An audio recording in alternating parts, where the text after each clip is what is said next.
Почитувани, над 100.000 граѓани го поминуваат денот со 50 денари на ден, а немаат ниту за леп. А Заев дава неколку милиони денари за набавка на кондоми и лубриканти. Набавка на 187.000 кондоми, 50.000 лубриканти на државна сметка во време на огромна сиромаштија и страшна пандемија е класично расипништво и расфрлање со нашите пари.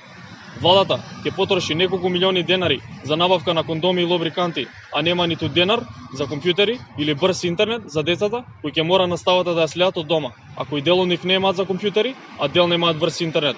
Но секако тоа не е важно за власта, бидејќи изборите поминаа, а со тоа и потребата да се покаже грижа за народот исто така.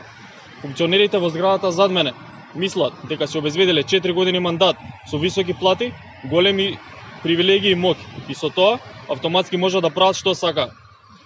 Имаат пари да одвојат неколку милиони за кондоми и лубриканти, а немаат ниту денар 4 години наназад да направат нов студентски град, ниту пак да реновираат или доградат некој од постоечките градови.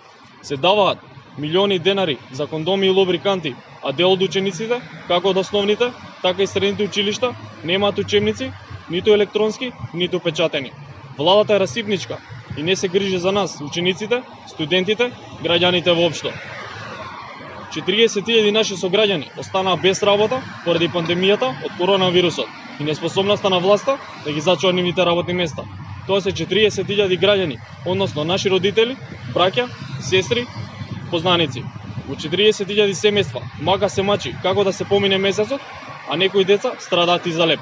А Зоран Заев нема проблем, наместо да им помогне, да даде неколку милиони денари за кондоми и лубриканти.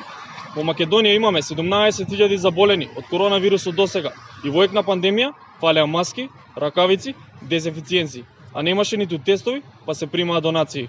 А владата дава милиони за кондоми и лубриканти. Мафијата троши на кондоми, а народот нема за леп. Ова лудило мора да запре. Ви благодарам.